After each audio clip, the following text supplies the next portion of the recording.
na ating papurihan ng ating Panginoon every Friday ng ating buhay. And excited na po ba tayo na marinig ang Word of God sa araw na ito? Amen. Ano po? Ano po yung manalangin? Hallelujah.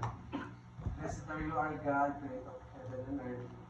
Hallowed be thy name, thy kingdom come, thy will be done on earth as it is in heaven. O Lord, we pray, O God, na maging transformational, Panginoon, ang bawat salita na aming maririnig sa umagang ito. Na aming maisabuhay, Panginoon, ang bawat salita na yung ibibigay sa aming Panginoon. Harden at our heart, Panginoon. Patuloy niyo pong hipuin, Panginoon, ang aming puso at isipan.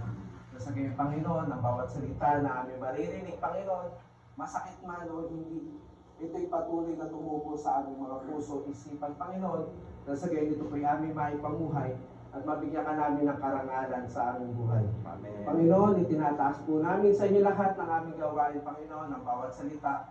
Hangad ko po, Panginoon, bilang inyong lingkod, ang gabay at patnubay ng inyong banal na Espiritu. Tulungan at turuan niyo po ako, Panginoon, na maipahayag ang inyong salita na naayon po sa inyong kalooban at kailangan po ang mapupurihan sa aking buhay. Kailangan po ang may panalangin. Pasalamat, papuri, pagsamba sa tanging pangalan po ng inyong anak namin, Panginoon sa Kristo. Amen. Amen. Amen. Actually, ito po yung first time ko mag-preach ng Word of God. So, first time ko po and join fellowship sa Sector 8 and Sector 9. So, blessed be our God, mga kapatid. Amen. Amen. Ako nga po pala, sa mga hindi nakakilala, ako nga po pala si Kuya Jansen ng Sector 8. And it is an honor and privilege to serve our Lord God dito sa church ng JFCL. Amen. Ma-encourage ko lang po sa inyo, is huwag niyo pong patitigasin ang inyong mga puso sa bawat salita ng inyong maririnig sa umagang ito. Masakit man o hindi, kailangan natin itong tanggapin ng buong buo. Huwag natin patitigasin ang ating mga puso. Kapag sabi nga, di ba, ang sinasabi natin lagi, for us to produce a wine, we need to crush the grapes. Ganon din po sa ating pride. We need to crush our pride, our own self-desire, to grow our own spiritual life, our Christian life. So, in every word na ating maririnig, huwag po natin patitigasin ang ating mga puso. Doon din po papasok ang topic natin sa araw nito. It's all about one thing. Na lagi po natin na-encounter sa pang-araw-araw na pamumuhay, na akala po natin is normal na. Magugulat na lamang po tayo, mga kapatid, mapapasabi na lang tayo, Lord, sorry, nagkamali na naman ako. Kasi akala natin normal. Pero magugulat na lang tayo, nagkasala na pala tayo. Naniniwala po ba kayo, mga kapatid, na ang buhay natin ay sumiikot lamang sa dalawang salita? Dalawang salita na kayang baguhin ang ating buhay. Whether it is a yes or no. Two simple words and one simple question na kayang baguhin at takbo ng ating buhay. Takbo ng buhay mo na parang baga dito nakasalalay kung maliligtas ka ba o hindi. Yes or no. Kaya ang topic natin about today is about temptation or tukso. Na kailangan natin lagi sagutin ng yes or no.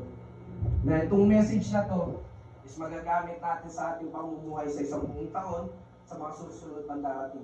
Sa ating Christian life, ito ay isa sa magiging nating gabay kung paano tayo mamumuhay bilang tagapaglingkod ng Diyos. So ano nga ba ang tukso, mga kapatid, or temptation? Bigyan tayo short trivia lang. Temptation is that one thing that entices us or umaakit sa atin para mahulog tayo sa kasalanan or mapalayo tayo sa Diyos. Temptation is our own self-desire. Amen. Kanya-kanya tayo ng desire sa buhay. So may kanya-kanya tayo temptasyon na kinakaharap. Maaari ang temptasyon sa akin, hindi temptasyon sa inyo. O yung temptasyon sa inyo, hindi temptasyon sa akin katulad ng kape. Yan. Masabi natin, si Kuya mahilig sa kape, ako hindi, or ako mahilig sa kape, siya hindi. Mahilig siya pero alam niya bawal sa kanya kasi may acidic. So, pag uminom siya, magkakaroon siya ng problema sa katawan, di ba? Ganon din po sa tukso.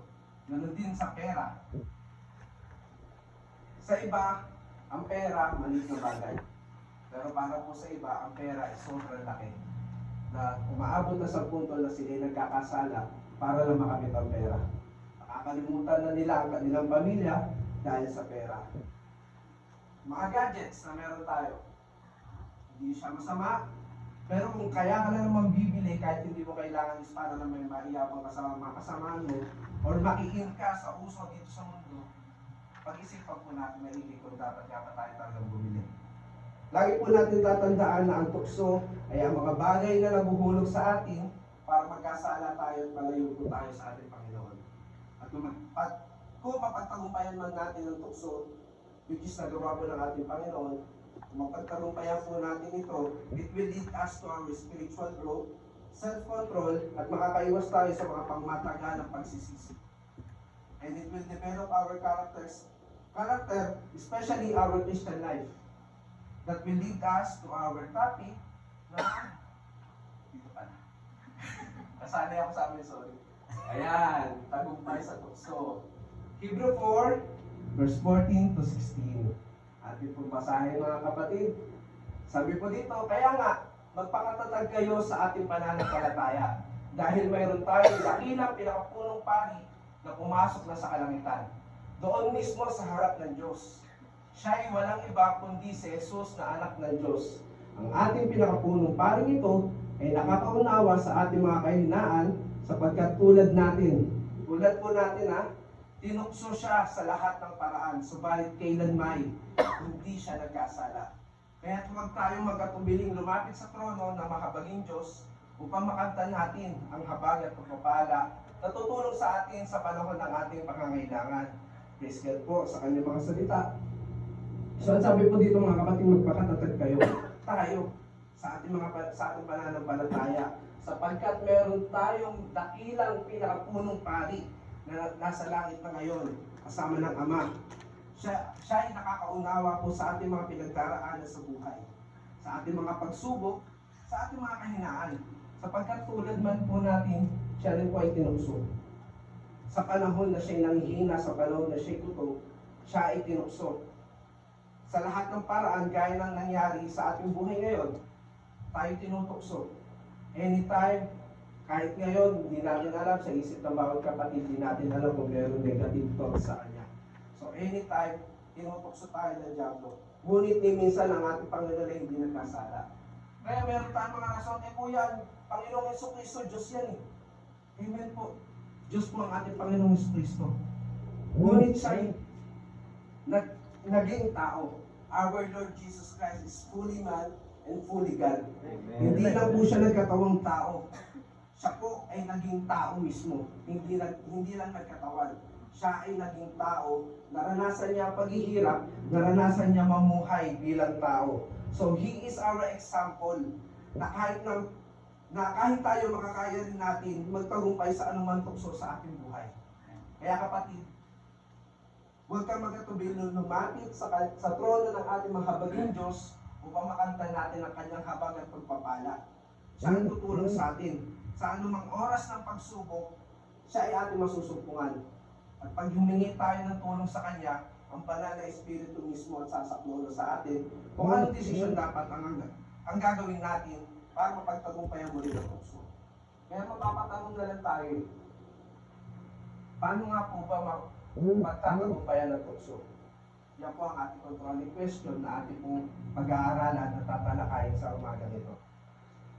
Sabi po dito, labanan ng tukso at ang pinagmulan nito. Amen po. Kasi kung tayo lang, hindi natin po kakayanin kung sarili lang natin. Kung wala ang gabay at pagtubay ng banal na Espiritu. So kailangan po natin labanan ng tukso, pati ang mga pinagmulan nito mga kapatid. So paano natin siya malalabanan? Paano natin malalaman ang mga pinagmulan nito?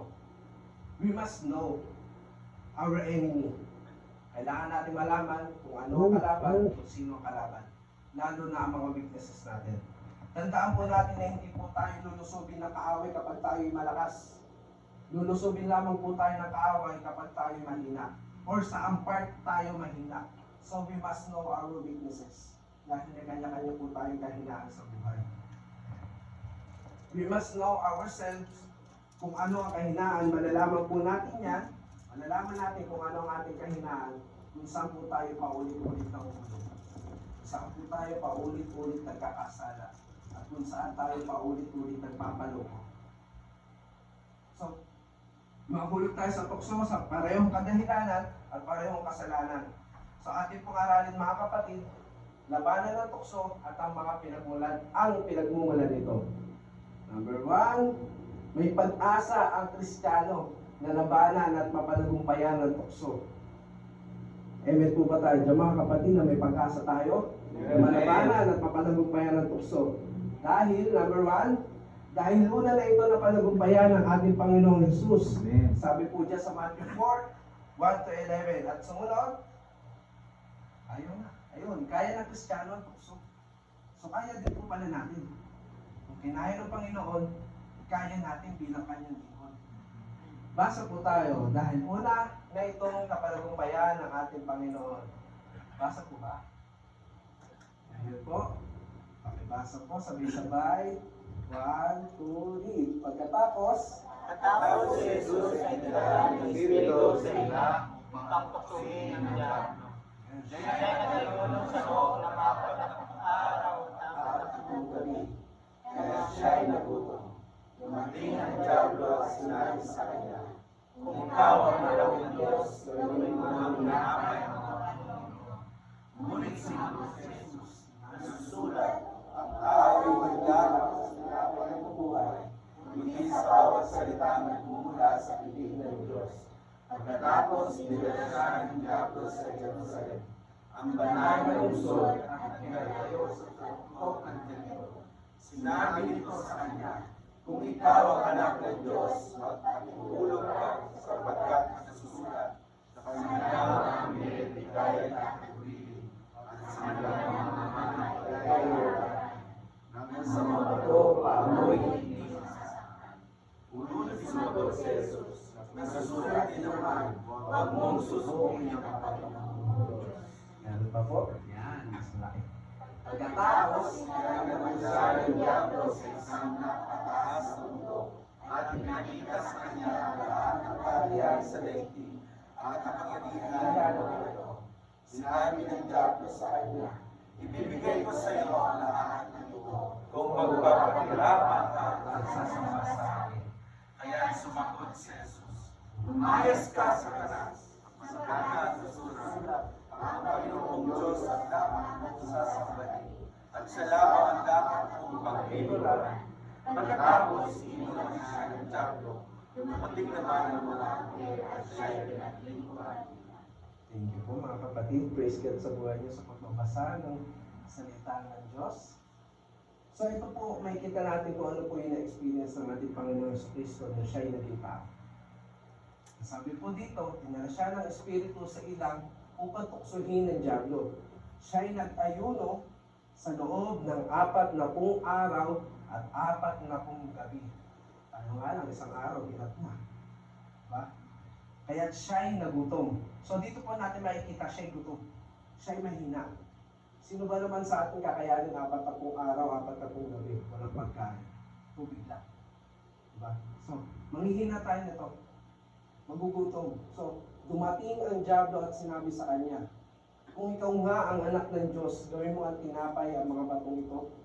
Ngunit sumagot ang ating Panginoong Jesus, nasusulat, ang tao'y hindi lamang sa tinapay na bubuhay, kundi sa bawat salitang nagmumula sa bibig ng Diyos. Gayun din, pagkatapos dinala siya ng diablo sa Jerusalem, ang banal na lungsod, at pinatayo siya sa taluktok ng templo, sinabi nito sa kanya, kung ikaw nga ang anak ng Diyos, magpatihulog ka sapagkat nasusulat, marunong din siya, di ba? Nasusulat sa kanya mga anghel, ikay tatagubilin at sa kanila mga kamay, ikay aalalayan. Na sa mga bato, paamoy hindi masasaktan. Ngunit sumagot ulit ang ating Panginoong Hesus, na sabi, nasusulat din naman, huwag mong susubukin ang Panginoon mong Diyos. At panguli, pagkatapos dinala naman siya ng diablo sa napakataas na bundok at ipinakita sa kanya ang lahat ng kaharian sa daigdig at ang kapangyarihan ng mga ito. Sinabi ng diablo sa kanya, ibibigay ko sa iyo lahat ng ito kung magpapatira pa ka at sasamba ka sa akin. Kaya sumagot ang ating Panginoong Jesus, Lumayas ka, Satanas, sapagkat nasusulat, ang Panginoon mong Diyos ang dapat mo sambahin at siya lamang ang dapat mong paglingkuran. So nakita po natin kung paano siya tinukso ng dyablo. Napakakulit ng dyablo, parang siya nung nililigawan ka. Napakakulit. Pero kilig na kilig ka, pero hindi mo alam niloloko ka lang pala. Niloloko ka lang pala. Tapos, pag bumigay ka na, magugulat ka na lang, iniwan ka na. Ang sakit, aray mo. So dito makikita natin yung kakulitan ng dyablo sa pagtutukso sa ating Panginoon. Kung anong kalagayan niya, makikita rin natin na siya'y mahina at doon siya tinira. Doon siya, wrong word, pag tinira. Doon siya tinukso. Yun. Doon siya inatake ng dyablo nung siya'y mahina. At kung kailan siya'y gutom sa mga panahon na yon, at tinukso siya sa bagay na madalas din na nakakaakit sa atin. That can give us pleasure or comfort sa maikling panahon. So, dito makikita natin na siya'y tinukso sa mga bagay na nakakaakit sa mata, sa pandinig, sa pakiramdam ng tao. That can give us a moment of pleasure na pagkatapos nun is magugulat na lang tayo bakit natin ginawa. So makikita po natin dito may tatlong temptation na ginawa sa kanya ang dyablo. Una, it's about food or our need. Tinukso siya dito, alam ng dyablo na siya yung nag-aayuno. Siya yung nagpa-fasting. So tinukso siya dito sa lahat ng paraan na hinamon siya dito kung ikaw talaga anak ng Diyos. Gawin mo ng tinapay itong bato na to. Ngunit ang sabi ng Panginoon, hindi lamang sa tinapay ng buhay at tao, ngunit sa bawat salita na nagmumula sa bibig ng Diyos. Ganyan din dapat tayo mga kapatid. Alam natin na meron din kasalanan sa sobrang pagkatakaw. Alam mo ito tawag ko? Gluttony. Yun. Thank you po. Yun. Alam natin na isa yan sa 7 deadly sins. Ang gluttony. Katakawan. So, sa sobrang takaw mo, kahit bawal sa'yo, kinakain mo na. So, ending, hindi ka makalakad na maayos.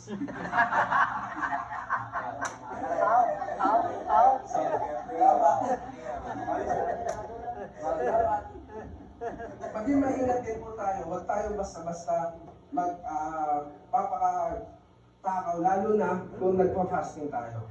Huwag tayong magpapaakit sa mga pagkain na nakikita natin kahit na ikaw pa mismo yung bumili ng pagkain para ihain mo sa mga kapatid. Wag na wag kang magpapaakit sa pagkain lalo na nagpa-fasting ka at meron ka pinaghahandaan.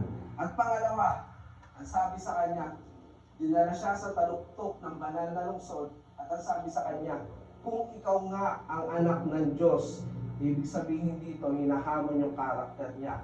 Yung karakter mo bilang Kristiyano. Na minsan madalas natin na-encounter sa labas, okay lang yan. Gawin mo na sumama ka, hindi naman kasama yung mga kapatid mo sa church. Uminom ka, wala naman nakakakita sa'yo. Gawin mo na yan. Papatawarin ka naman ng Diyos pag nagkasala ka ulit. Yun yung madalas na ginagawa sa atin ng dyablo. Madalas na pinang-eentay sa atin na may papakita sa atin maganda, kaaya-aya, kaakit-akit sa ating mga paningin. Tapos, may bubulong sa atin. Gawin mo na, i-message mo na. Wala namang problema dyan, papatawarin ka naman ng Panginoon pagkatapos mong gawin. Kaya din naman sa pangatlo, ang sabi dito, sabi dyan, ibibigay ko sa iyo ang lahat ng ito kung magpapatira pa ka. Pinakita sa kanya lahat ng yaman, lahat ng karangyaan dito sa mundo, na kadalasan sa atin lahat na umaakit sa ating paningin, umaakit sa ating puso't isipan na gusto natin makamit yung mga bagay na yon. Hindi masama ang yumaman. Kaya nga po tayo nandito sa Saudi Arabia para umahon sa hirap. Hindi masamang yumaman, ngunit kung ang pagyaman mo is magpapalayo sa iyo sa Panginoon, mag-isip-isip ka muna kapatid. Huminto ka muna at pag-isipan mo kung tama ba, kung para saan mo nakakamit yung mga blessings na yan. Lagi natin tatandaan na hindi lahat ng karangyaan na natatanggap natin is blessings mula sa Lord. So paano po ba natin ito malalaman kung blessings nga ba? Malalaman natin ito kung blessings kung ito mismo ay napaparangalan natin ng ating Panginoon sa bawat wealth, kayamanan na ating natatanggap. Masasabi natin itong hindi blessings kung ito mismo yaman na nakakamit natin is galing mismo sa hindi magandang bagay or itong mga yaman na ito is naglalayo sa atin sa Panginoon. Kasi marami nagsasabi, Lord, bigyan mo ako 1,000,000. Ngayon, kahit huwag na 1,000,000, bike na lang. Ngayon nung nagka-bike, nasan na? Wala na, hindi na hindi na makita.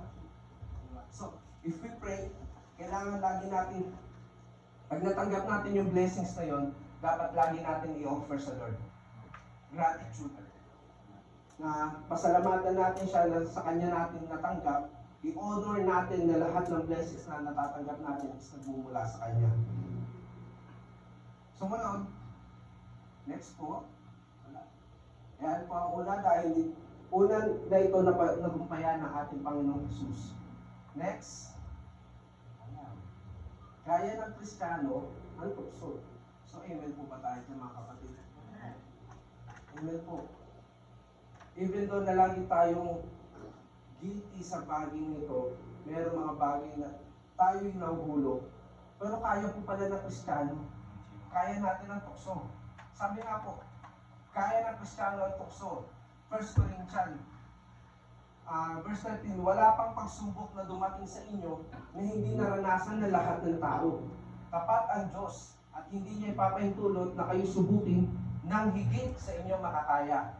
Kaya sa halip, pagdating ng pagsubok, bibigyan niya kayo ng lakas upang makayanan ito at paraan upang malampasan ito.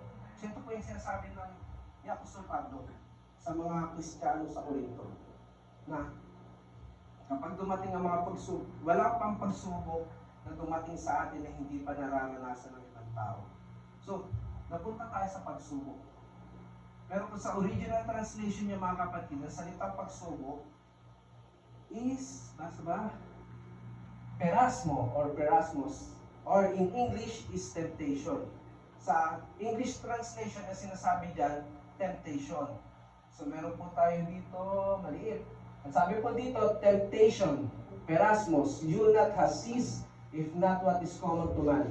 Faithful now, God who not will allow you to be tempted, peras deny, beyond what you are able, but will provide with the temptation, perasmo again, also the escape, to be able to endure it. Yun po ang translation ng pagsubok na ginamit po dito sa text na to. Temptation or perasmo. So, ang sabi dito, tapat ang Diyos, mga kapatid, na hindi niya ipapahintulot na subukin ka ng higit sa iyo makakaya. So, meaning, kaya natin mapagtagumpayan ang bawat tukso or pagsubok na ating kinakaharap sa ating buhay.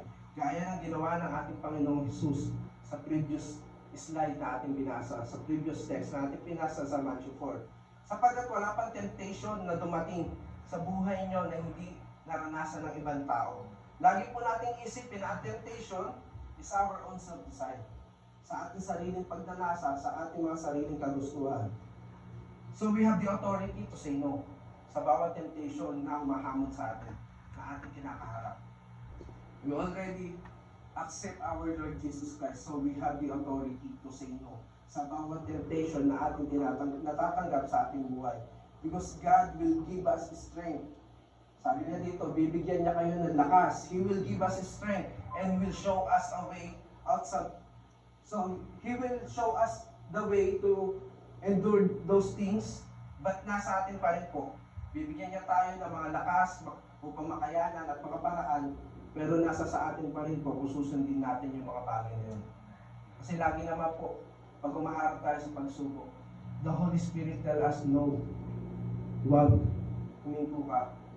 Pero dahil sa sarili natin pagnanasa kagustuhan, we always say yes. Sa mga panandalian pansaya. So, para sa atin, kung magsasabi lamang po tayo ng no, it will give us spiritual growth.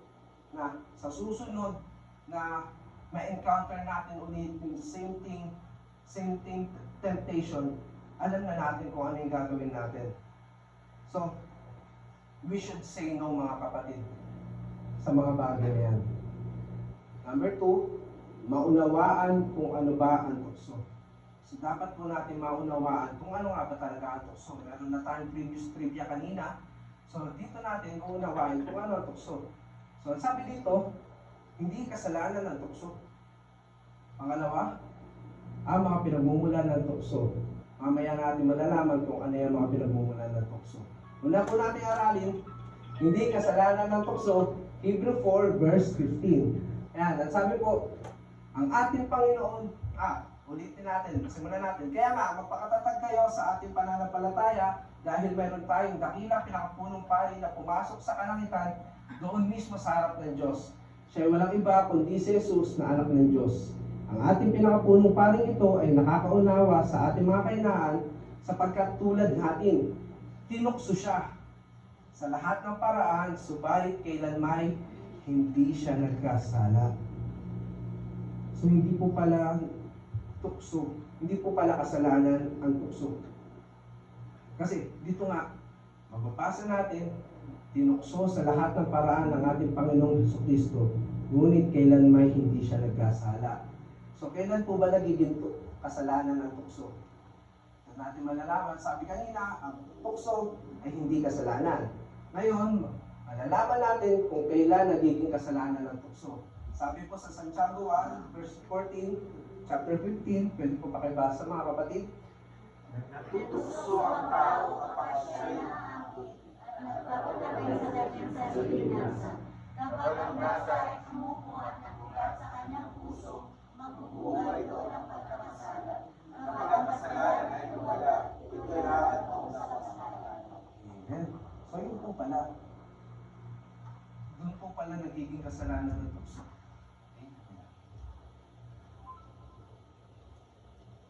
So nagiging kasalanan po pala ang tukso kapag naakit po tayo at nagpatangay sa ating mga sariling pagnanasa.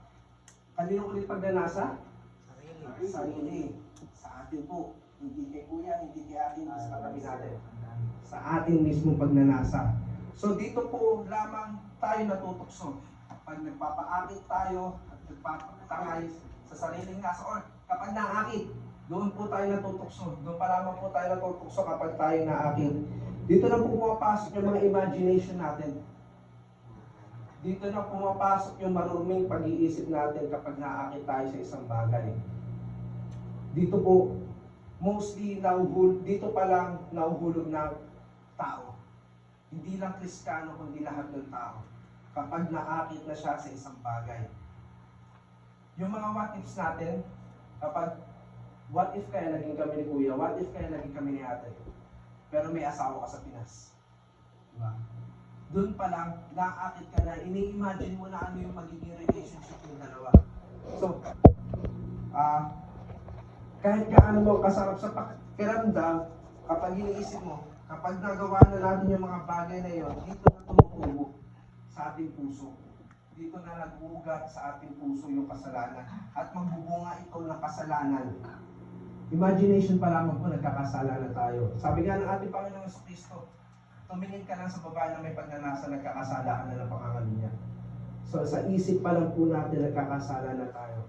Kapag pinag-isipan natin ang isang bagay na hindi maganda. Sabi pa po, what if kapag ginawa mo na ng pisikal? Dito na po lumalala at hindi mo na mamalayan na alipin ka na pala ng kasalanan iyon at ito'y hantong sa kamatayan. So umpisa sa pag-akit sa atin nakikita. Kapag nagpatangay tayo sa sariling nasa natin, ito'y tumutubo, nagiging imagination natin at naguugat sa ating puso. Doon para magbubunga ng kasalanan ng tukso.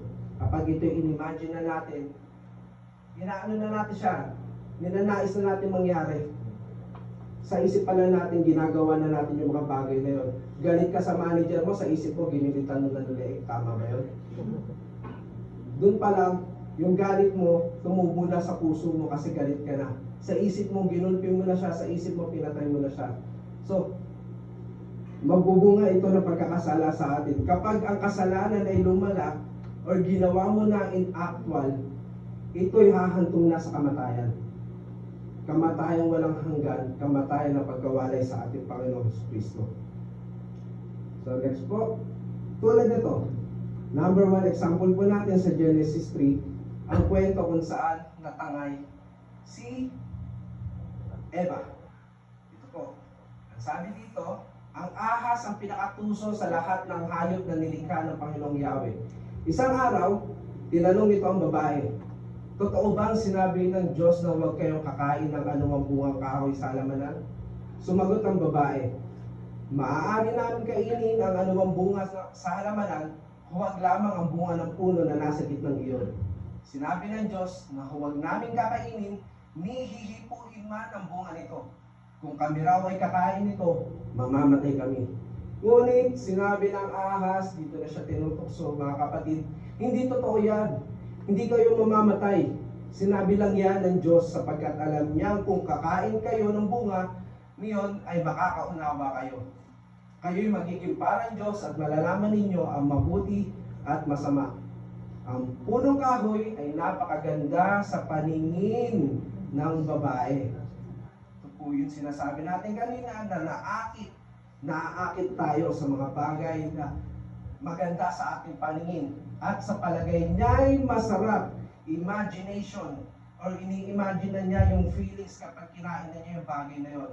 Naisip din niya, nakahanga-hanga ang maging marunong tumubo na sa kanyang puso. Kaya't pumitas ng bunga at kumain ito. At binigyan niya ang kanyang asawa and the history. Ito tayo ngayon kung nasan tayo. So nagsimula siya sa isip, imagination, tumubo sa puso, hanggang sa ginawa na physically. So doon pala po, nakikiging kasalanan ng tukso. So, pag nakita pa na natin, alam na natin kung tinutukso tayo. Kaya lagi may lalabas dyan sa isip natin, yes or no. We will say yes, susuggaban ba natin yung tukso, or we will say no, we will reject it. So, we must say no sa bawat tukso na kinakaharap natin. Amen. So, sumunod po. Maunawaan kung ano ba ang tukso, ito na po. Ano po ba ang mga pinagmumulan ng tukso? Ang una, mula sa sanlibutan. Pangalawa, ito hindi mula sa Diyos. Ang dyablo ang nanunukso. Unahin po natin mula sa sanlibutan. 1 John chapter 2 verse 15 to 16. Huwag ninyong ibigin ang sanlibutan o ang mga bagay na nasa sanlibutan. Ang umiibig sa sanlibutan ay hindi umiibig sa Ama. Ang lahat ng nasa sanlibutan ay masasamang nasa ng laman.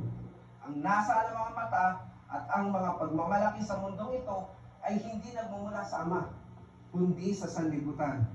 So ang pinagmumulan po pala ng tukso ay sanlibutan. Kaya ako sinasabi, huwag nating ibigin ang sanlibutan na ito kung saan man tayong, kung nasan man tayo ngayon. Huwag nating ibigin ang sanlibutan ito. Always remember mga kapatid na hindi ito yung original place kung saan nilagak ang tao. This is temporary place lamang. Dahil inaano tayo ng Panginoon, lahat ng tao gusto niya makapiling niya muli.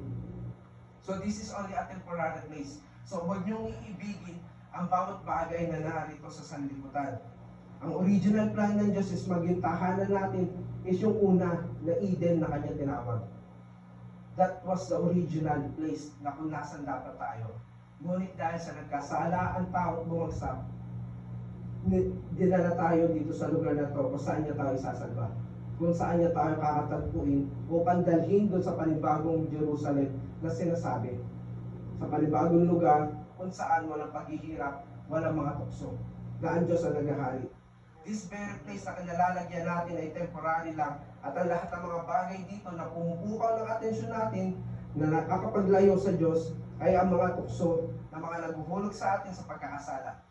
Kaya huwag ninyong iibigin ang mga bagay dito sa sanlibutan na kung saan man tayo na narito ngayon. As I said, all of these things are temporal. May mas naghihintay sa atin sa eternal place. At yun yung lugar kung saan makakasama natin ang ating Panginoong Jesus. So ang sabi dito mula sa sanlibutan at hindi ito mula sa Diyos. Kaya ang sabi po ni Apostol Santiago sa chapter 1 verse 13, huwag sabihin ni Numan na tinutokso siya ng Diyos kapag siya'y dumaranas ng pagsubok. Sapagkat ang Diyos ay hindi maaari matukso at hindi rin naman siya tinutokso ng kahit na sino. So, huwag po natin sabihin na tinutokso tayo ng Diyos kasi nga ang gusto ng Diyos makasama natin siya sa panghabang buhay. So kapag tayo natukso at nagkamali, mapapalayo tayo sa Diyos. So paano natin sasabihin na Diyos ang nanunukso sa atin? So, God will test you, but He will not tempt you. Kaya ka tinitempt para bumagsak ka, pero ang Diyos, tinitest ka para pumasa ka. So your test today will become your testimony for tomorrow. So in every test na inyong kinakaharap sa buhay ngayon, hindi yan ginawa ng Diyos sa buhay nyo para ibagsak. Kundi ginawa ito para ipasa, para maging testimony nyo sa kinabukasan nyo. At the same time, sa mga susunod na panahon, kayo naman yung nandito sa harapan. Dahil may kanya-kanya tayong oras, may kanya-kanya tayong time to testify our life sa buhay ng ating Panginoong Jesucristo. So, hindi siya nagmumula sa Diyos ang tukso. Kanino siya nagmumula? Ang diablo ang nanunukso. Sabi po dyan sa 1 Thessalonica, chapter 3, verse 5, kaya nga, nang hindi na ako makatiis, ay nagpadala ako riyan ng sugo upang alamin ang kalagayan ngayon ng inyong pananampalataya sa Panginoon. Nag-aalala ako na baka nalinlang na kayo ng diablo at kung magkagayoy mawalan ng kabuluhan ng aming pagpapagal. At sabi rin ni Apostol Pedro, maging handa kayo at magbantay. Ang diablo ang kaaway ninyo ay parang leyon, umaatungal, tali-aligid, na naghahanap na masisila. So sino po yung sinulatan ng mga apostol dito? Mga Kristiyano. Tayo, na mga Kristiyano sa panahon ngayon, isinasabihan din ng mga apostol na tayo'y maging handa at mapagbantay sapagkat ang diablo ang kaaway natin na parang leyon at umaatungal, maali-aligid at naghahanap ng masisila. Kaya always be alert mga kapatid. Ang sinasabi dito, di ba? Ng apostol ay hindi mga taga-sanlibutan kundi mga mananampalataya na kagaya mo, kagaya ko, na nakakilala at kumikilala na sa ating Panginoon. Dapat tayo maging alerto na baka may nakakausap tayo, hindi natin alam, tinatrap na pala tayo. Sinisino na pala yung isip natin. Tinuturuan tayo ng ibang katuruan. Pero kung may paninindigan tayo na ang Panginoong Jesucristo ay namatay para sa iyong kasalanan, na ikay tinubos, hindi ka basta-basta magpapadala. Lalo't not kung rooted ka sa Word of God. So, ang sabi dito, maging alerto ka na baka yung nakakausap mo, hindi mo alam, trap na pala sa'yo ng diablo para matukso ka. Kaya, ang sasabihin natin, kuya, usap lang naman eh, walang mali siya. Sa umpisa, oo, walang mali siya. Pero kapag naglaon, lumalim ang inyong connection, magkakaroon na yan. Kaya habang maaga pa, itigil mo na yan, kapatid. Say no. Hindi lahat na masarap dapat tikman. Dahil yung ibang masarap, nakakapagbigay sa atin ng sakit. Uric. Masarap. Meaning, nakakasama sa atin, kaya always be alert, mga kapatid, yung mga bagay na. Kasi hindi lahat ng masarap, maganda sa ating buhay. So, ang sabi dito, labanan ng tukso at lumayo sa pinagmumulan nito. Sabi po dito, manalangin. Sumunod, letter B, iwasan ang immoralidad. Kilalangin ang kahinaan. Labanan ng diablo at lumayo sa masasamang kasama. So ganito po pala natin malalabanan ng tukso at makakalayo tayo sa mga pinagmumulan nito. Una natin basahin is yung manalangin. Sabi po dito sa Mateo 6 verse 13, at huwag mo kaming hayaang matukso, kundi iligtas mo kami sa lahat ng masama. Ngayon din, Matthew 26 verse 41, magbantay kayo at manalangin upang huwag kayong madaig ng tukso. Ang espiritu ay nakahanda, ngunit ang laman ay mahina. We are all guilty sa bagay na to. Nakahanda ang ating espiritu, pero kapag nandyan na, nangihina ang ating laman. Isa ito sa mga madalas nating panalangin. Madalas nating prayer sa Panginoon. Lord, huwag mo akong hayaang matukso. Ilayo niyo po ako sa lahat ng masasama. Give me wisdom and knowledge sa pagharap sa pagsubok. Pero kapag nandyan na sa harapan natin, we always tend to give in. Kapag nandyan na yung tukso, lagi tayong bumibigay. We always have this prayer na iligtas mo kami sa masama, huwag mo kami hayaang matukso. Pero kapag nandyan na, Lagi tayo napapabigay. Kasi nadadala tayo sa ating emosyon. Diyan na yung nagagalit tayo, nasasayahan tayo, nasasarapan tayo. Again, hindi po masama ang emosyon. Tao tayo. May emosyon tayo. So, normal yan sa tao. Pero para pairalin natin ang emosyon to the point na magkakasala tayo, we should pause the moment. Huminto po tayo. Believe me, mga kapatid, if you pause, you will hear. The Holy Spirit will tell you, stop that. Huminto ka. God will tell you to stop. Pero nasa sayo pa rin kung sasagutin mo ito ng yes or no. We are all guilty, mga kapatid. Our spirit is willing, but our flesh is weak. May mga bagay na gusto natin gawin, ngunit ayaw ng katawan natin. Gusto natin makapagbasa ng Bible, pero kapag nagbabasa na tayo, gusto naman natin matulog. Ganyan din, tapos kapag nakahiga ka naman, cellphone naman yung hawak mo. Imbis na nagbabasa ka, aantukin ka, gagawin mo, hihiga ka. Ngayon, pagkahiga mo, cellphone naman nahawak mo. So, yung oras mo dapat sa pagbabasa ng Bible, hindi mo namamalayan, nalipat na pala sa pagsiselfone. So, ito yung sinasabi na lagi tayong humihingi ng wisdom and knowledge sa pagharap ng tukso. Pero kapag nandyan na hindi natin namamalayan, bumibigay na pala tayo. We are willing to serve God. Lahat po tayo. We are willing. Pero kapag may sideline din, natatanggihan natin to the point na minsan nauna na natin yung sideline kaysa gumawa or dumalo sa gawain ng Panginoon. Again, hindi po masama ang pagyaman. Pero kung ang pagyaman mo is yung point na maglalayo sa ating Panginoon, you have to pause. Kailangan mo huminto muna. Pag-isipan mo maigi kung tama ba na pagpapalit mo yung yaman sa Panginoon. Lagi natin tatandaan, hindi tayo pinagkukulang ng Panginoon. Lahat kayang ibigay sa iyo ng Panginoon, basta unahin mo lamang siya. Matthew 6:33, di ba?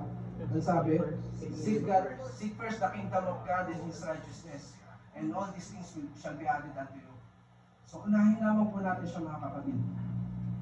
Hindi yung mga bagay na makakapaglayo sa atin sa Kanya. Kaya kahit ayaw ng katawan nyo, your spirit has the authority to command your flesh. Kadalasan ayaw ng katawan natin pero gusto ng espiritu natin. So tayo bilang mga nabuhay na magmuli sa espiritu, we have the authority sa ating flesh to say no, to command our flesh na unahin natin yung para sa Diyos. Hindi yung para sa ating mga sarili. Kaya always be alert. Pray na hindi tayo madaig ng tukso. Ano po ang sumunod dyan? Iwasan ang immoralidad. Tsaan din tayo madalas nahuhulog. All of us, Christian or hindi, nawala. Yun. 1 Corinthians chapter 6, verse 18 na sabi, huwag kayong makikiapid. Ang ibang kasalanan na nagagawa ng tao ay hindi nakakaapekto sa kanyang katawan. Ngunit ang nakikiapid ay nagkakasala laban sa kanyang sariling katawan. At ang sabi din po ni Timothy sa 2 Timothy chapter 2 verse 22, kaya nga bilang isang kabataan, iwasan mo ang masamang pagnanasa, subalit pagsikapan mo maging matuwid, tapat, mapagmahal, at mapayapa kasama ng mga taong may pusong malinis at tumatawag sa Panginoon. So we are all guilty dito, mga kapatid. Kristiyano man o hindi. Ano po ba yung immoralidad na sinasabi dito? Ito yung mga bagay na nakakasira mostly sa ating katawan. Mga bagay na hindi moral. Drugs. Ano pa ba? Mga bagay na pagpatay ng tao, mga immorality dito sa mundo. So sino po ba yung mga sinasabihan dito ni Apostol Paul tsaka ni Timothy? Mostly si Apostol Paul ang nagsasabi nito. Mga Kristiyano, tayo po yung pinapaalalahanan dito.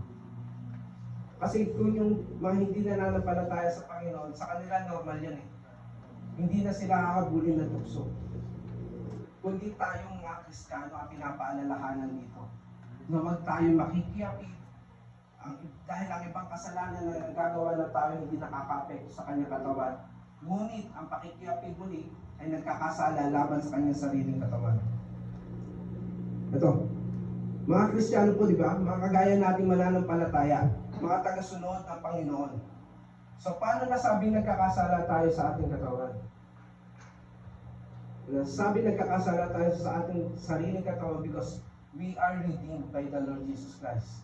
Nakipag-isa na tayo sa ating Panginoon and we are part of the body of Christ. So kapag ginagawa natin itong mga bagay na tayo nagkakasala laban sa ating sariling katawan. Our body is not made for sexual immorality, but for the Lord. Ito po yung context niyan, is about sexual immorality. Sex is one of the precious gift from God, but only inside of the marriage. Because it symbolizes the oneness of the two. So, ang mga ganitong bagay po is ginagawa lamang po inside the marriage. Hindi po labas. Kasi, sabi nga po, ang dalawa ay pinag-isa. So, dapat gawin lamang ito sa loob ng marriage. So, if you commit adultery or immorality, hindi ka na nagkakasala sa sarili or kay God, kundi pati rin mismo sa asawa mo. Sa asawa mo na pinakasalan mo. And believe me mga kapatid, hindi biro ang consequences kapag bumigay ka rito. Kapag ginawa mo yung mga bagay na yun to the point na patitigasin ang puso mo. At mas pipiliin mo na panindigan yung mali kaysa magbalik loob sa Diyos. Marami na nahulog dito ng mga Kristiyano. So ito yung paalala sa atin na umiwas tayo sa immorality. Kasi once na natikman or nagawa natin yung bagay na yun, dadating tayo sa time na titigas ang ating puso. At hindi na natin papakinggan yung mga payo sa atin ng ating mga leaders, ng mga elders, ng mga pastors, ng mga mas matatanda sa atin sa iglesia, na masusundin natin yung sarili nating kagustuhan, na magpapatangay tayo sa gusto ng ating puso. To the point na mas pipiliin natin yung pagkakasala ng immorality, na hiwalayan natin yung sarili nating asawa at pumunta doon sa kabila, pinto, para mapalayo tayo sa Diyos. Marami na po nangyaring ganito, kaya this is a warning for all of us. Lahat sa iyo mga kapatid, kapag bumigay ka dito sa immorality na to, lahat sa iyo masisira. I already experienced this once. At napakahirap maalagay ka sa ganong sitwasyon. And by the grace of God, nagiging maayos ang family ko ngayon. Kaya warning to sa ating mga kapatid. Do not commit adultery lalo na't may asawa ka. Dahil mahirap ang consequence. Trust me mga kapatid, mabigat. Nakakasira ng ulo. Do not commit immorality. Hindi lang po ito about sex. Kundi pati na rin sa mga bagay na nakakasira ng iyong katawan. Huwag mong subukan. Masisira ang katawan mo. Sabi nga nito. So, meron po tayong dyan, example sa Bible about dito sa pag-iwas sa tukso sa immoralidad. Magbabasa po natin ito sa Genesis 39, ang buhay po ni Joseph the Dreamer. Siya pa ulit-ulit na tinukso po ng asawa ng Egyptian official na si Potiphar. Alam natin mga kapatid na ang babae sa Egypt o dito sa Middle East is napakaganda. Siyempre sa Pinas din. Maganda. So, bawi, siyempre. Ano po? Alam po natin na si Joseph is lagi pong inaakit ng asawa ni Potiphar. Ilang beses yun? Kung babasahin natin yung 39, hindi na siya isang beses. Maraming beses at paulit-ulit siyang inaakit ng asawa ni Potiphar na sipingan siya. Pero ano pong ginawa ni Joseph? Kasi alam niya, lalaki siya. Magandang babae. Bibigay siya. Pero ang ginawa niya, hindi siya nag-stay doon. Ang ginawa niya, tumakbo siya. So, kapag meron tayo o dumating tayo sa point na yun na sinasabi natin, kuya, usap lang naman, walang mali siya. Sa umpisa wala, pero pag nagtagal, magkakaroon niya. You must run, mga kapatid. Babae o lalaki, kailangan natin tumakbo dito sa bagay na to. Dahil walang taong malakas sa sexual temptation. So we must run of it. Kailangan natin itong takbuhan at kailangan natin itong layuan. Sabi nga dito, He ran away kasi nga hindi siya tatakbo kung alam niyang hindi siya mahulog. Kaya siya tumakbo kasi alam niya mahuhulog siya. But he is faithful enough sa kanyang master noong panahon na yun. Doon sa Egyptian official na nagtalaga sa kanya bilang maging katiwala ng bahay. And also, he is faithful sa kanyang Panginoon, ang Yahweh, na kanyang pinaglilingkuran ng panahon na yun. Na, mas pinili niya yung pinaglilingkuran niya kaysa dun sa sarili niya pagkagustuhan. So, ganun din po dapat tayo. Mas piliin natin ng Panginoong Hesukristo ang kanyang mga inuutos sa atin kaysa sa sarili natin pagnanasa. So, paano ba natin ito malalaman, mga kapatid? Paano tayo makakaiwas sa immoralidad? So, kailangan natin kilalanin ang ating kahinaan. Kasi kung hindi natin ito mare-recognize, paulit-ulit lang naman tayo dito mahulog. Kasi akala natin normal eh. Kaya sabi po dito sa Matthew 5, verse 29 and 30, kung ang kanang mata mo ay nagiging sanhi ng inyong pagkakasala, dukutin mo ito at itapon. Mabuti pang mawalan ka ng isang bahagi ng iyong katawan kaysa ang buong mong katawan ang itapon sa impyerno. Kung ang inyong kanang kamay naman ay nagiging sanhi ng iyong pagkakasala, tutuloy mo ito at itapon. Mabuti pang mawalan ka ng isang bahagi ng iyong katawan kaysa ang buong mong katawan ang itapon sa impyerno. Ang lala, no? Tatanggalin mo yung mata mo tapos puputulin mo yung kanang kamay mo. E di sana tayo lahat dito bulag. Lahat tayo dito bulag ng kamay. Diba? Kung self-mutilation o literal ang sinasabi ng ating Panginoon Jesucristo. Pero hindi po yan literal. It is a metaphor patungkol sa ating behavior. Ito'y behavior mutilation at hindi self-mutilation na kailangan mo pang putulin at tanggalin ang parte ng katawan mo. God doesn't advocate self-mutilation, but behavior mutilation na nagmumula sa ating puso.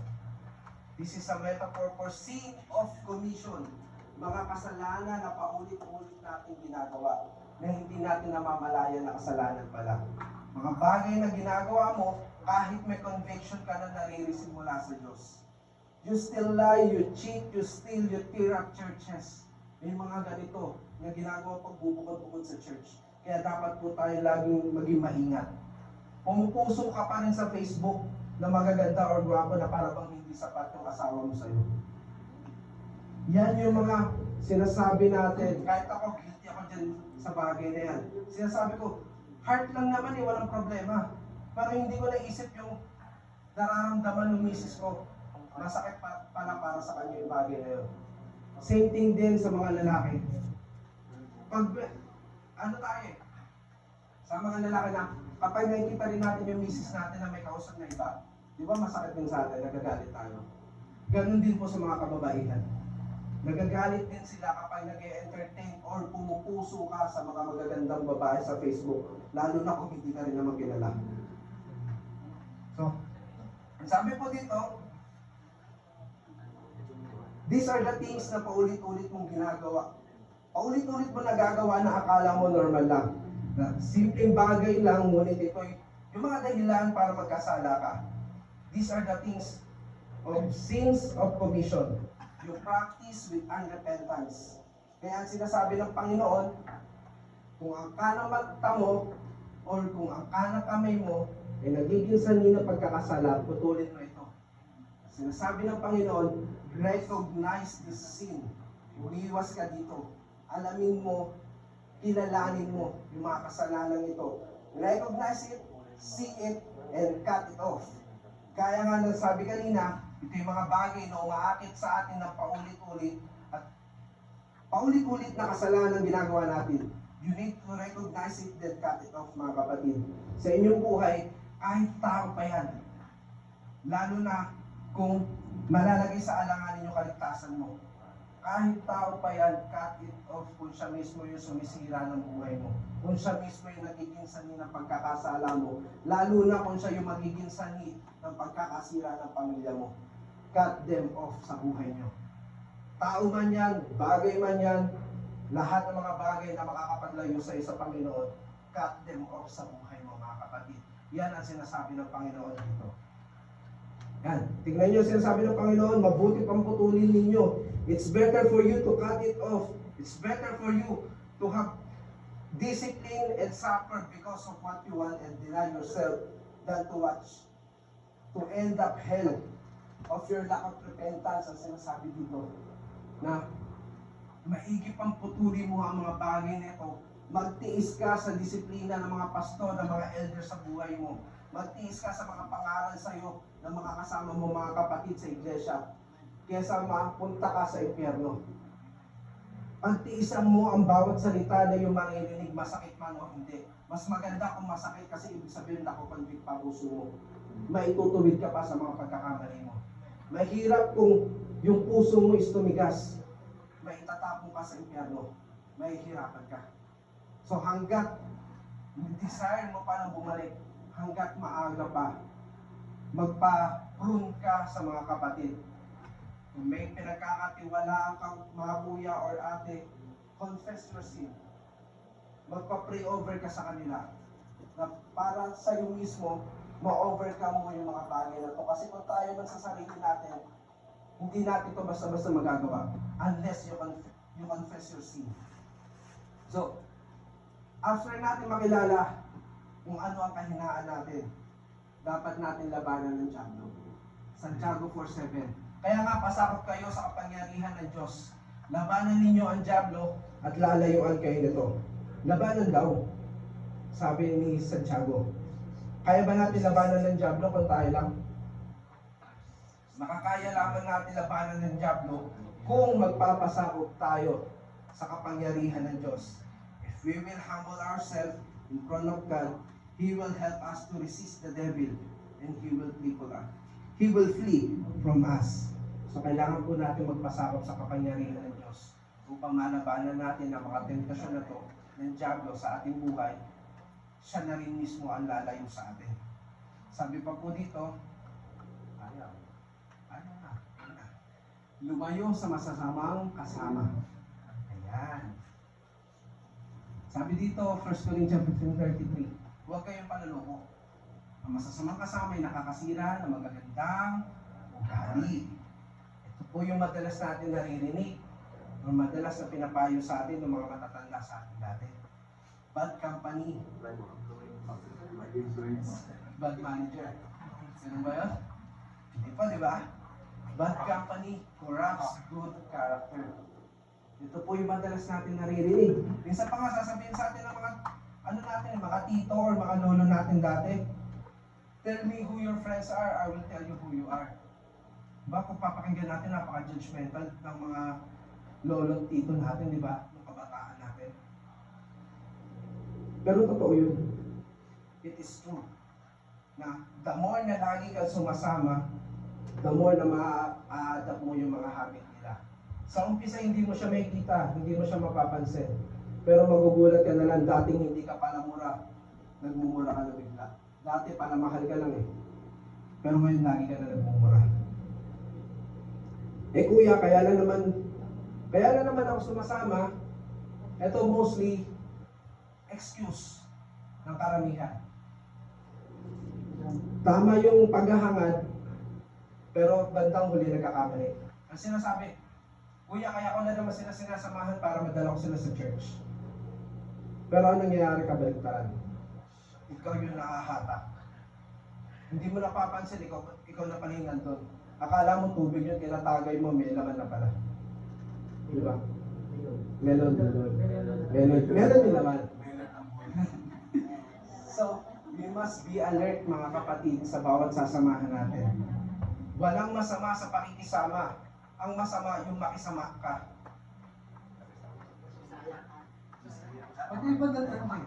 Makisama sa makisama. So magkaiba yun mga kapatid.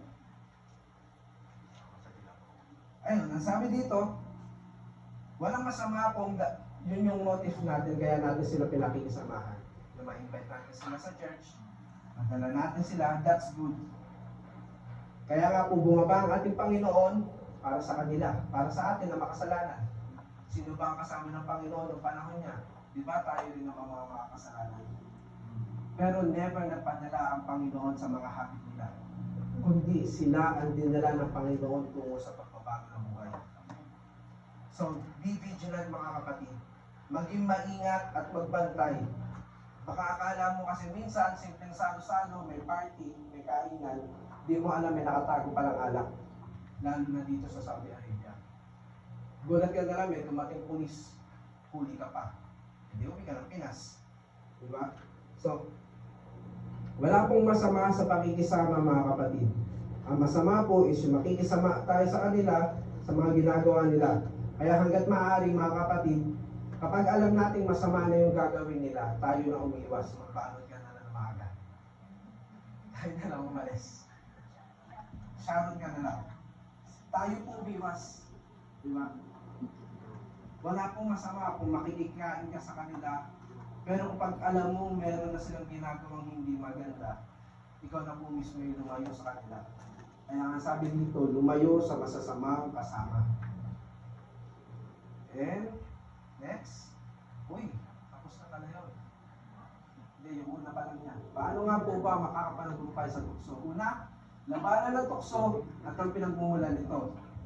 So, ang sabi po dito, pangalawa, magbulay-bulay sa salita ng Diyos at magpanibagong isip. Ito po yung sinabi, magbulay-bulay. Magbulay-bulay. So, ibig sabihin, pag-aralan natin maigi. Salita, meditate the Word of God, at sabi dito, ang tamang pagkaunawa sa salita ng Diyos ay mabisa sa galang. Pangalawa, panghawakan ng mga pangako ng Diyos. Pangatlo, magbago ng isip at gawin. So, ito po ang sabi, ang tamang pag-unawa sa salita ng Diyos, mabisa sa galang. Ito po yung binasa natin kanina sa Matthew 4, verse 1 to 11. Ito po yung nakita natin na every time na tinutokso ng Diablo ang ating Panginoong Jesucristo, wala siyang ibang sinagot dito kundi nasusulat. Every time na tinutokso siya, yun lamang po ang sagot niya. Kaya napaka-importante mga kapatid, na rooted tayo sa Word of God. Kasi lahat po ng temptation dito sa mundo ay merong panlaban or kabaliktaran sa Word of God. Every Word of God can deflect temptation. Kaya ang pagbubulay-bulay sa salita ng Diyos ay hindi lamang sa pagbabasa natatapos mga kapatid. Kundi dapat din po natin itong isabuhay. Hindi man po natin itong may sabuhay na 100%. At least we always giving our best na may sabuhay ang mga bagay nito sa tulong at gabay ng banal na Espiritu. Sumunod po, panghawakan nyo ang pangako ng Diyos. Sabi dito, 1 Corinthians 10:13, wala pang pagsubok, ito po yung binasa natin kanina, na dumating sa inyo na hindi pa nararanasan ng tao. Tapat ang Diyos at hindi niya ipapahintulot na kayo subukin ng higit sa inyo makakaya. Sa halip, pagdating ng pagsubok, bibigyan niya kayo ng lakas upang magpagtagumpayan ito. Ito po yung sinasabi ni Pablo. Sa panghawakan mo kapatid ang pangako ng Diyos. Sapagkat siya'y tapat, hindi niya ipapahintulot na tayo subukin ng higit sa ating makakaya. At sinabi dito, bibigyan niya kayo ng lakas upang makayanan at paraan upang malampasan ito. Yan po yung sinasabi dyan ng ating Apostol Pablo. God will give us the way to overcome this temptation sa ating buhay. If you think na wala ng pag-asa, wala ng paraan para ma-overcome mo ang mga ito, lagi mong iisipin ang Panginoong Jesus ang daan. Sabi niya, He is the way, the truth, and the life. Panghawakan mo ang sinabi ng Panginoong Jesus na sa gayon makalapit ka, makabalik sa Ama sa pamamagitan ng pangakong pinangahawakan mo na nagmula sa ating Panginoong Jesus. Kaya dapat lagi po tayong magbago ng isip at gawin. Panghawakan natin ang pangako ng Panginoong Jesucristo, panghawakan natin ang pangako ng Diyos, at magbago tayo ng isip at gawin natin sa ating Panginoon. Romans 12 verse 2. Huwag kayong makiayon sa takbo ng mundong ito. Mag-iba kayo sa pamamagitan ng pagbabago ng inyong pag-iisip upang maunawaan ninyo ang kalooban ng Diyos. Kung ano ang mabuti, kalugod-lugod, at ganap sa kanyang kalooban. So ang sinasabi po sa atin dito ng Apostol Pablo, magpabago tayo ng ating isip. Hindi tayo makapagbago kung tayo lamang. Amen. So, isipin natin yun. Isip tayo ng isip ng mga bagay na mali. Pero, ganun pa rin. Wala pa nagbabago sa atin. Kahit ano pang isipin natin, kung mali naman ang iniisip, wala pa rin magiging pagbabago sa ating kaisipan. Makakapagbago lamang po tayo kung lagi tayo magbubulay-bulay na salita ng Diyos. Kung hindi tayo makikiayon sa takbo ng mundo, at nang sa gayon, maunawaan natin ang kalooban ng Diyos. Kung ano ang mabuti at kalugod-lugod at ganap sa kanyang kalooban. Kaya huwag po tayo magpabago-bago ng isip, kapatid. Isipin natin lagi kung paano natin pangahawakan ng kaligtasan ang kaligtasan na ipinagkaloob sa atin. Ito po ay yung magawa natin kung ano yung kalugod-lugod at ganap sa ating Panginoon. So, kailangan natin pabaguhin ang ating isip sa pamamagitan ng pagbubulay-bulay na salita ng Diyos sa pag-meditate. Kasi hindi magbabago ang ating kaisipan makasanlibutan kung hindi tayo magbabasa ng Biblia ng salita ng Diyos. So, paano nga po ba makakapanagumpay sa tukso? Please. Sabi dito, una, labanan ng tukso at pinagmumulan nito. Magbulay-bulay sa salita ng Diyos at magpanibagong isip. So para magawa po natin yan, mga kapatid, kailangan natin lumakad sa Espiritu. Walk in Spirit. Sabi dito, una, ang Espiritu ay laban sa laman. Hangarin ang bunga ng Espiritu. Itakwil ang laman at talikuran ng makamundong pamumuhay. So dito po ang una, ang Espiritu ay laban sa laman. Sinasabi ko sa inyo, ang Espiritu ang gawin ninyong patnubay sa inyong buhay at hindi kayo magiging alipin ng giling na laman. Sapagkat ang mga nasa ng laman ay laban sa kalooban ng Espiritu. At ang kalooban ng Espiritu ay laban sa mga nasa ng laman. Lagi naglalaban ng dalawang ito, kaya't hindi ninyo magagawa ang nais ninyong gawin. Gaya nga po na sinasabi ko kanina, our spirit has the authority over our flesh. Sapagkat ang mga bunga ng laman ay ang mga pagnanasa ng sanlibutan ito, kung saan tayo'y mapapahamak at magkakasala at mailalayo tayo sa ating Panginoon. At ang Espiritu naman ang manggagabay sa atin upang makapamuhay tayo na naayon sa ating Panginoon. Tandaan po natin na sa simula ng tinanggap natin ang ating Panginoong Hesukristo, muli tayo na isilang sa Espiritu. Kaya nagkaroon tayo ng kakayahan to say no to sin, dahil our spirit is already born again and we have the authority to command our flesh na putulin at tigilan ang mga masasamang pagnanasa ng ating laman. Kaya ating hangarin ang bunga ng Espiritu. Galatians 5:22-23. Subalit ang bunga ng Espiritu ay pag-ibig, kagalakan, kapayapaan, katyagaan, kabaitan, kabutihan, katapatan, kainahunan at pagpipigil sa sarili. Walang batas sa laban sa mga ito. So, dito po, dapat nating hangarin ang bunga ng Espiritu or fruit of the Spirit. Dahil kapag tayo puno ng pag-ibig, tayo ay may kagalakan sa bawat blessings na natatanggap natin. Maliit man o malaki. At meron tayong kapayapaan sa ating mga kaisipan that every time na dumaan tayo sa ating mga pagsubok sa buhay, lalo na kapag huling salot na ng bigas mo, is payapa ang kalooban mo. Hindi ka mag-aalinlangan dahil alam mo God will provide. Kaya meron kang kapayapaan sa iyong isipan. Payapa ang isip mo na alam mong bibigay sa iyo ng Panginoon ang mga kapangangailangan mo. At siya itapat sa kanya mga pangako. Kaya kaya mong magtiyaga sa mga bagay na meron ka. Na hindi ka na maghahangad ng higit pa sa biyayang pinagkaloob sa iyo ng Panginoon. Biruin mo na pagtiyagaan mo. Pagtiyagaan niyo ang pakinggan. Diba? So meron kayong pagtiyaga. Sa haba ng mga message natin ngayon, napagtiyagaan nyo na makinig. Diba? So, sabi, syempre meron kayong kabaitan. Kabaitan na walang hanap pagkukunwari.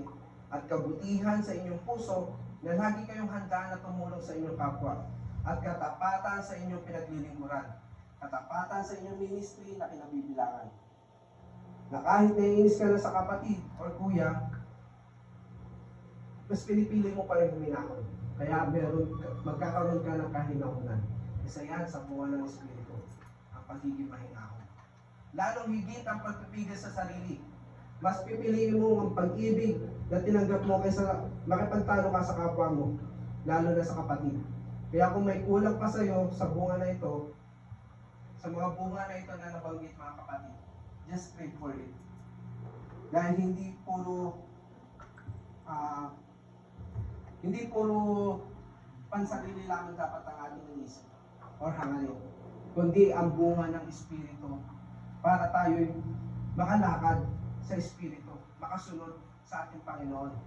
At ang sabi dito, itakwil ang laman at talikuran ng makamundong pamumuhay. Sabi po Galatians 5:24-25, at pinatay na ng mga nakipag-isa kay Kristo ang kanilang mga sariling pagkatao, at inaamal sa manghilig nito. Kung ang Espiritu ang nagbibigay buhay sa atin, siya naman rin ang paghahariin natin sa ating buhay. Romans 13, mamuhay tayo sa liwanag at huwag gugulin ang panahon sa magulong pagsasaya at paglalasing, kalaswaan at kahalayan, sa alitan at inggitan. Ang Panginoong Jesucristo ang paghariin ninyo sa inyong buhay at huwag ninyo sundin ang hiling ng laman.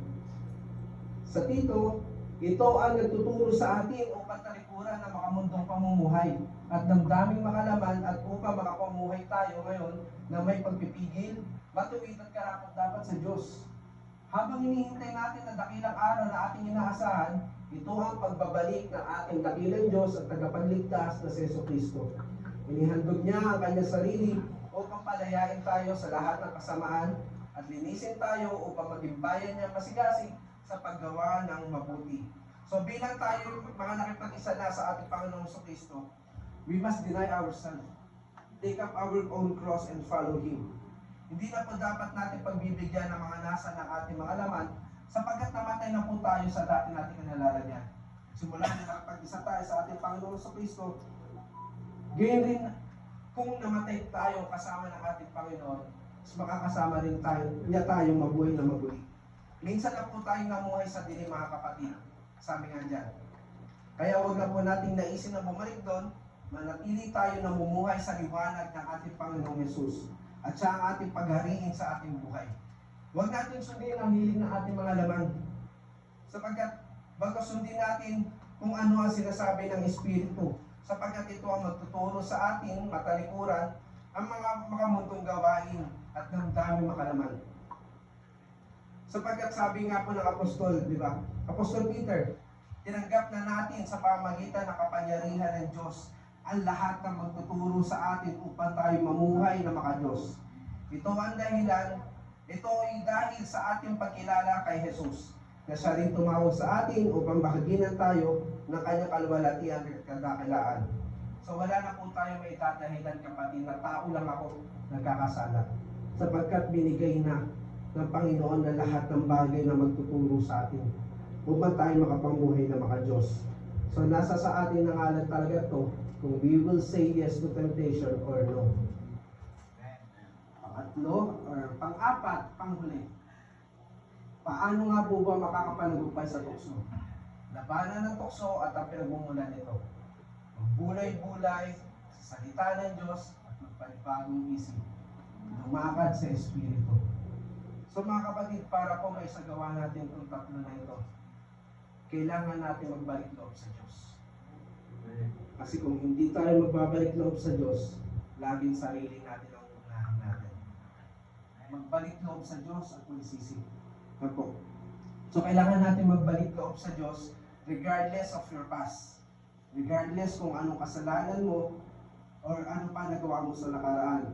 Sabi nga dito, subalit kung ipapahayag natin sa Diyos ang ating mga kasalanan, maaasahan natin patatawarin tayo ng Diyos sa mga ito. At lilinisin tayo sa lahat ng ating mga kasalanan sapagkat siya'y tapat at matuwid. So whether you are already a Christian or not, na nagawa mo yung kasalanan ngayon, every time na magkamali ka, bumalik ka sa Panginoon agad. Siya ay tapat. Na every time na ipapahayag natin ang ating mga kasalanan sa Kanya, siya ay tapat at tayo patatawarin sa ating mga kasalanan.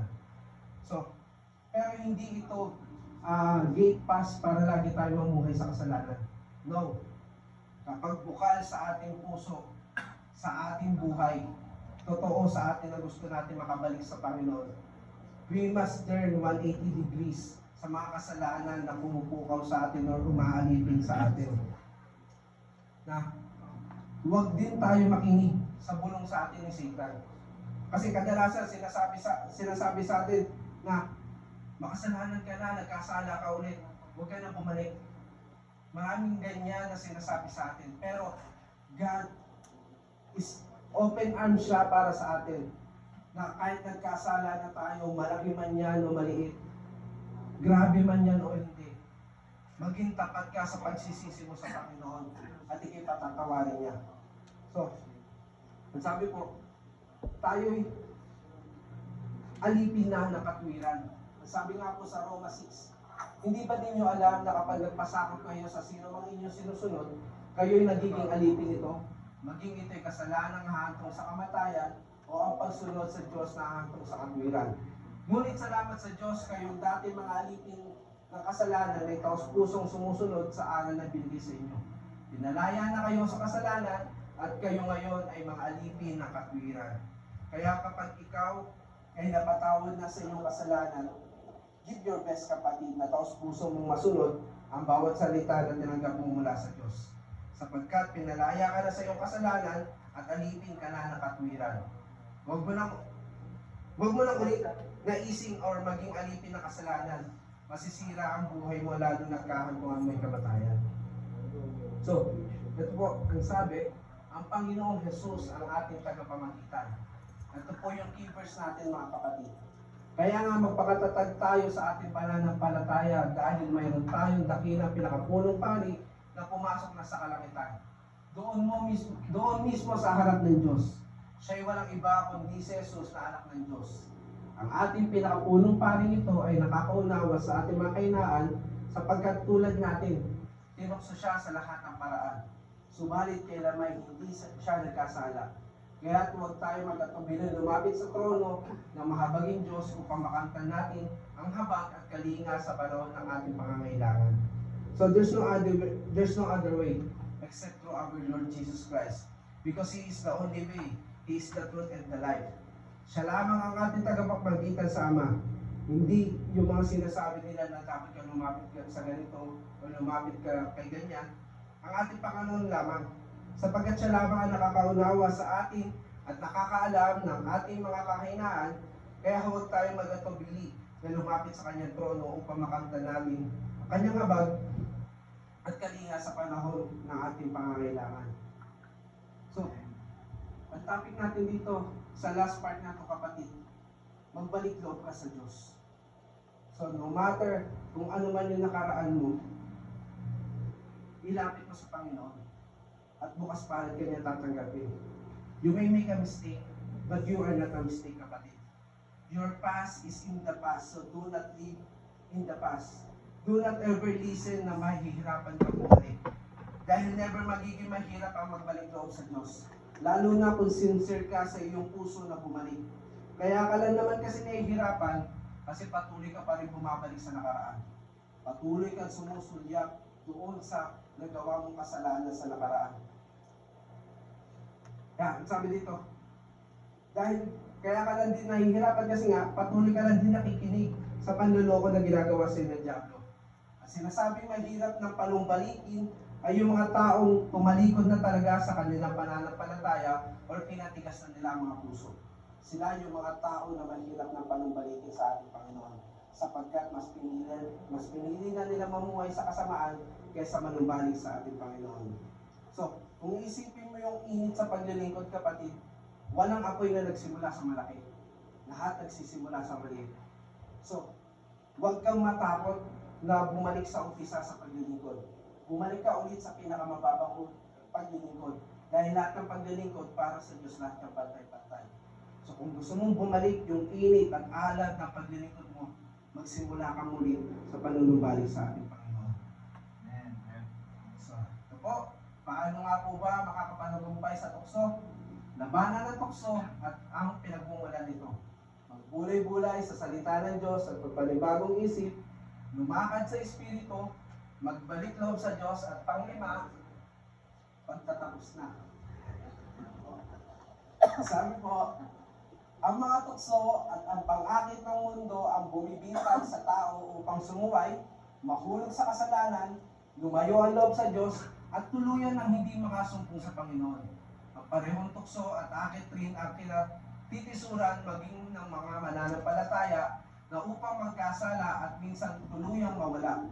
Ito po yung sinasabi natin kanina na sila mismo pinatigas nila ang kanilang sariling puso. Kung hiwalay tayo sa Panginoong Hesus, tayo ay naaalipin ng kasalanan at lumalayo sa kanyang katwiran. Ngunit may katagumpayan tayo sa tukso. Kung tayo ay nalapit sa Diyos at magsisisi, ang Panginoong Hesus, ang ating pinakapunong pari na nakakaunawa sa panahon tayo man ay natutukso, kung paano ito ay kanya napagtagumpayan, tayo rin ay maaari makapanagumpay dito. Hindi ipahihintulot ng Diyos na tayo matukso ng higit sa ating kakayanan. At kung tayo rin ay mananatili, ito'y paglabanan. Maging layunin natin bilang mga mananampalataya na mapalapit tayo sa Diyos. Lumago sa kabanalan at maging bahagi ng kanyang kaharian. Higit sa mga kaginhawaan, kanangyaan at kapangyarihan kayang ialok ng mundong ito. Higit sa mga suliraning dumarating, higit sa buhay, gaya na sinasabi nga po sa Matthew 6:33, bigyang halaga ang kaharian ng Diyos at ang kanyang katwiran higit sa ano pa man. Yun lamang po mga kapatid, all praises belongs to God. Ama, blessed are you, our Lord God, Creator of heaven and earth. Lord, nawa maging transformational sa aming buhay Kristiyano, Panginoon, or pag-aalagad ang bawat salita na aming narinig sa umagang ito. Nawa, Panginoon, ito yung isa magsilbing gabay sa amin, Panginoon, kung paano kami makakaiwas at makakapanugumpay sa tukso.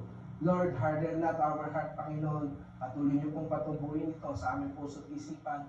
Na sa gayon, ang bawat salita na amin narinig sa umagang ito ay maipamuhay namin, Panginoon, sa tulong gabay at patnubay ng banal na Espiritu. Panginoon, sa inyo lamang po ang kapurihan, karangalan, kadakilaan. Ito po aming pasalamat, magpuli pagsamba sa tanging pangalan po ng aming Panginoon sa Kristo. Amen.